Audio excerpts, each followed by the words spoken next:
Roca eterna, verdadero y fiel, tú prometes cumplir con tu palabra. Roca eterna, eres justo y fiel, mi confianza siempre en ti pondré. Mi refugio contra la tormenta, la torre de mi protección, fortaleza en dificultades, mi escondedero eres tú. Sanas todas mis enfermedades, consuelas todo mi dolor. Eres fuerza al sentirme débil, mi ayuda en necesidad. Roca eterna, verdadero y fiel, tú prometes cumplir con tu palabra. Roca eterna, eres justo y fiel, mi confianza siempre en ti pondré. Mi refugio contra la tormenta, la torre de mi protección, fortaleza en dificultades, mi escondedero eres tú. Sanas todas mis enfermedades, consuelas todo mi dolor. Eres fuerza al sentirme débil, mi ayuda en necesidad. Roca eterna, verdadero y fiel, tú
Paz de Cristo, hermanos. Dios los bendiga en el nombre de Jesucristo. Le damos gracias al Señor que una vez más podemos estar reunidos compartiendo un mensaje de la palabra de Dios, y en este día el Señor bendiga su vida y pueda recibir esta palabra y que sea de bendición y de edificación para su vida. Le damos gracias a Dios. Quiero compartir con ustedes en este día este versículo que está en el libro de Santiago, en el capítulo 5, versículo 17, y dice así la palabra de Dios en el nombre de Jesús. Elías era hombre sujeto a pasiones semejantes a las nuestras, y oró fervientemente para que no lloviese, y no llovió sobre la tierra por 3 años y 6 meses. Y otra vez oró, y el cielo dio lluvia, y la tierra produjo su fruto. Santiago se está refiriendo a un siervo de Dios tan poderoso como lo fue Elías, pero aquí nos está dando una enseñanza sobre la condición de Elías. Elías, al igual que todos nosotros, era un ser humano, una persona que tenía algo que sigue teniendo esta humanidad. Comienza diciendo Santiago: Elías era hombre sujeto a pasiones semejantes a las nuestras. Lo que está diciendo el escritor es que Elías, este profeta, varón de Dios, era un hombre con las mismas pasiones que usted y yo tenemos hoy en día. Sí, los mismos sentimientos, las mismas emociones, y esto puntualmente lo dice porque podemos ver cuando habla justamente de una situación, dice: Elías era un hombre sujeto a pasiones semejante a la nuestra, pero hizo algo, oró, y ocurrió allí un propósito de Dios, y oró fervientemente. Él, siendo una persona con emociones, con sentimientos, con pasiones, las mismas que sentimos todos los seres humanos, hizo algo, oró fervientemente. Y en este día usted y yo podemos hacer lo mismo, podemos hacer esa oración ferviente para mover la mano de Dios y que se cumplan su voluntad y sus propósitos divinos.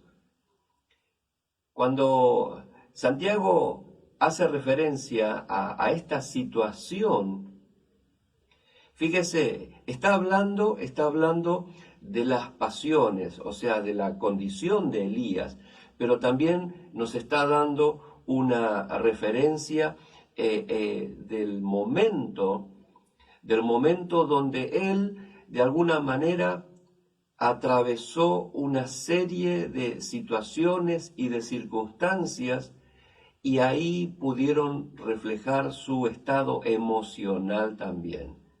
Cuando se refiere a que oró fervientemente y no llovió, ahí ocurrió algo donde podemos ver justamente aflorar todas esas pasiones, esas emociones y sentimientos de Elías que son semejantes a las nuestras.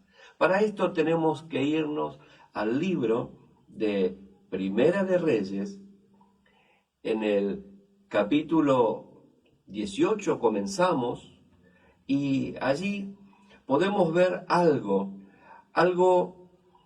una situación donde Elías, en ese momento de sequía, Elías convoca al pueblo para volver el corazón de ese pueblo de Dios a Dios.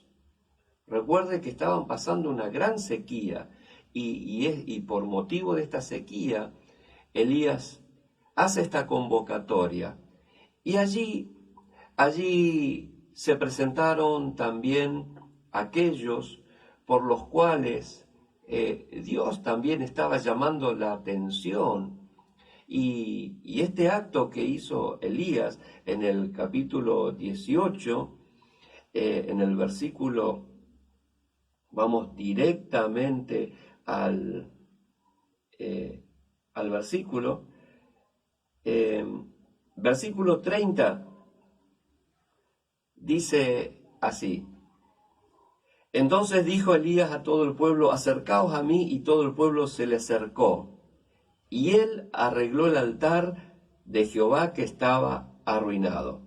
Fíjense qué actitud decidida, valiente, de estar convocando, de estar llamando.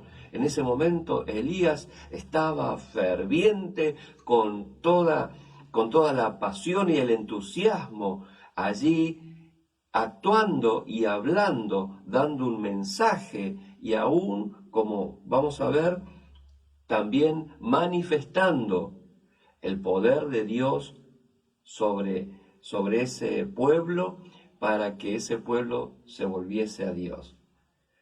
Sigue diciendo, y tomando Elías 12 piedras conforme al número de la tribu de los hijos de Jacob, el cual había sido dada palabra de Jehová, diciendo, Israel será tu nombre, edificó con las piedras un altar en el nombre de Jehová. Después hizo una zanja alrededor del altar, en que cupieran 2 medidas de grano, preparó la leña, cortó el buey en pedazos y lo puso sobre la leña. Y dijo, llenen 4 cántaros de agua y derrámenla sobre el holocausto y sobre la leña. Y dijo, háganlo otra vez. Y otra vez lo hicieron. Y aún dijo, háganlo una tercera vez. Y lo hicieron la tercera vez. De manera que el agua corría alrededor del altar y también se había llenado de agua la zanja. Cuando llegó la hora de ofrecerse el holocausto, se acercó el profeta Elías y dijo, Jehová, Dios de Abraham, de Isaac y de Israel, sea manifiesto que tú eres Dios en Israel y que yo soy tu siervo y que por mandato tuyo he hecho estas cosas. Respóndeme, Jehová, respóndeme para que conozca este pueblo que tú, oh Jehová, eres el Dios y que tú vuelves a ti el corazón de ellos. Entonces cayó fuego de Jehová y consumió el holocausto, la leña, las piedras y el polvo, y aún lamió el agua que estaba en la zanja. ¡Qué tremenda situación! ¡Qué gran obra! Fíjese, aquí estamos viendo a un varón de Dios, a un profeta, con autoridad, con seguridad, con confianza y con, sobre todas las cosas, con el respaldo de Dios, haciendo una obra. Y luego vemos esto, que por ese milagro, por ese acontecimiento, él siguió actuando hasta enfrentar y terminar con todos los falsos profetas que estaban en ese momento ahí confundiendo, enseñando lo que era incorrecto delante de Dios, o sea, apartándolos. Vemos a un Elías con tal autoridad actuando, que cuando terminó toda esa situación, ocurrió algo, ocurrió esto. Y esto dice en el versículo, en el capítulo 19 de Primera de Reyes. Dice, en el versículo vamos a leer el 1 y el 2. Acab dio a Jezabel la noticia de todo lo que Elías había hecho y de cómo había matado a espada a todos los profetas. Entonces envió Jezabel a Elías un mensajero, diciendo, Así me hagan los dioses y aún me añadan si mañana a estas horas yo no he puesto tu persona como la de uno de ellos. Porque ciertamente Jezabel era quien apoyaba a todos esos falsos profetas y al ver que se eliminaron, se enojó y le manda este mensaje a Elías, con este mensajero, diciéndole: Elías, por haber hecho todo eso, mañana yo voy a hacer eso con vos también.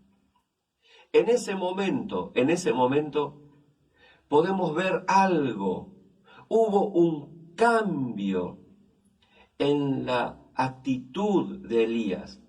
Ese varón de Dios, ese profeta con autoridad, con seguridad, con confianza en Dios, en ese momento le dio lugar a ese mensaje que recibió de parte del enemigo.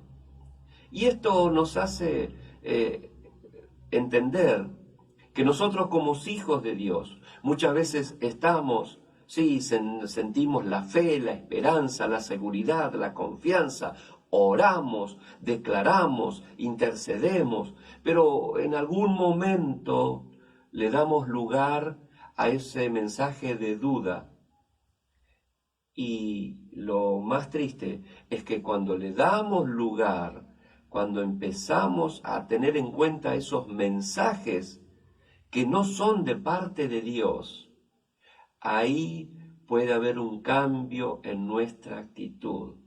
Sí, cambia nuestra actitud, nuestras emociones, nuestros sentimientos, y puede haber un cambio de la misma manera que ocurrió con Elías.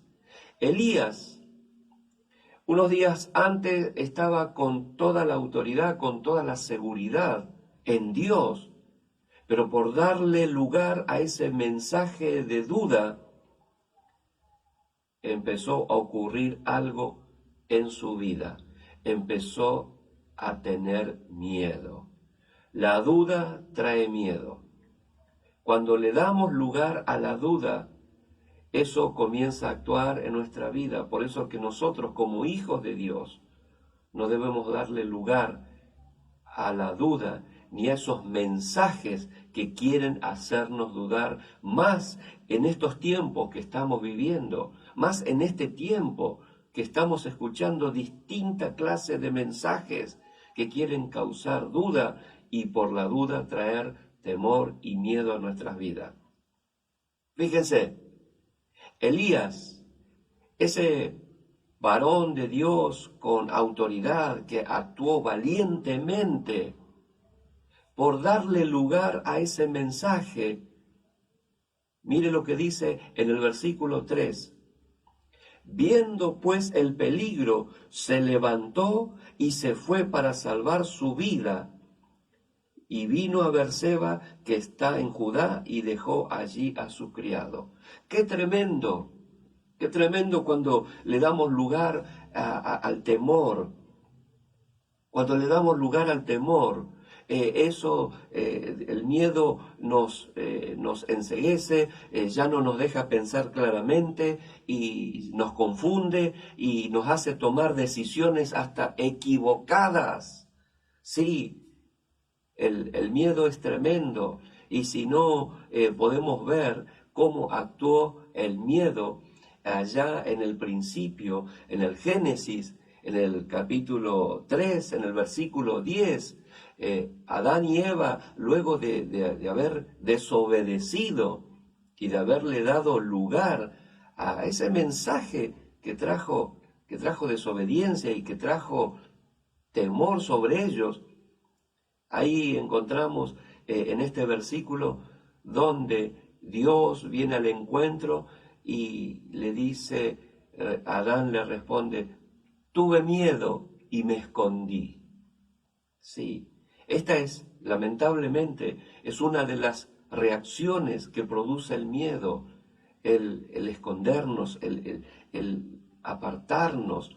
Por eso es que no hay que abandonar el lugar que Dios nos ha dado. Hay que mantenerse firme, hermanos, no abandone el lugar de fe, de esperanza, de seguridad en Dios, mientras nosotros solamente nos animemos a oír y a recibir el mensaje que viene de parte de Dios. Vamos a estar en esta posición, vamos a tener la seguridad y la tranquilidad. Pero puede cambiar esto cuando empezamos a darle lugar a esos mensajes de duda que nos van a confundir y que lo que va a provocar es lo que le sucedió a Elías, a este hombre varón, profeta de Dios, que hizo algo tremendo, pero en este momento hubo un cambio en él, justamente por comenzar a darle lugar a los mensajes equivocados. Eso generó duda, despertó el temor, se apartó de su lugar porque allí se fue, dice, se fue viendo el peligro, se levantó y se fue para salvar su vida. Justamente, momentos antes, podemos ver en la palabra de Dios, como hemos leído, él estaba declarando, Señor, yo soy tu siervo. Y muchas veces esto nos hace recordar que nosotros le decimos a nuestro Dios, yo soy tu hijo, Padre, en ti confío, en ti estoy esperando. Pero muchas veces también actuamos como Elías. Nos apartamos de la presencia de Dios, nos apartamos de la fe, de la confianza, de la seguridad, y allí estamos haciendo algo que hizo también Elías. Elías, ¿qué es lo que hizo? Se aisló. Miren, cuando empezamos a darle lugar a la duda, empezamos nosotros también a apartarnos, a aislarnos. Y eso es lo que ocurre cuando hay un cambio en nuestra vida, cuando comenzamos nosotros a darle lugar a la inseguridad, al temor. Nos empezamos a aislar, nos empezamos a separar de nuestro entorno. Y los cristianos que le dan lugar a la duda, lo primero que hacen es apartarse de la familia de la fe. Por eso es que allí el escritor de Hebreos encontramos que dice, no dejen de congregarse. Sí, hay que seguir unidos, o sea, para que se fortalezca nuestra fe, para seguir teniendo la seguridad y la confianza en esos momentos de duda, de temor. Hermano, no se aísle, no se separe, no tome distancia, acérquese. Sí, en este tiempo, hoy, aunque estamos en cuarentena, separados, pero podemos comunicarnos, enviar un mensaje, pedir ayuda. Sí, no se aísle, porque ahí le seguimos dando lugar al temor y a las cosas que no son de Dios.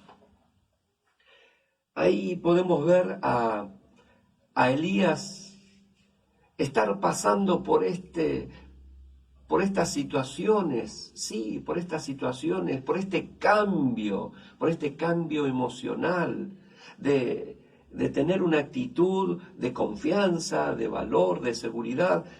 Aquí comenzamos a ver a un Elías dudoso, temeroso, escondiéndose y hasta haciendo algo que muchas veces también lo hacemos nosotros cuando empezamos a estar en esta condición. Nos empezamos a autocompadecernos.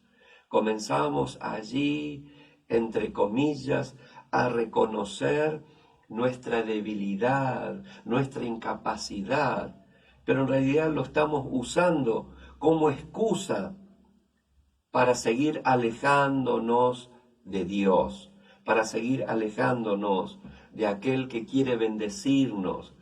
Sí, nos autocompadecemos y como le digo, empezamos a decir, no, Señor, yo no soy tan bueno, yo no soy tan inteligente, yo no, hay cosas que no puedo hacer.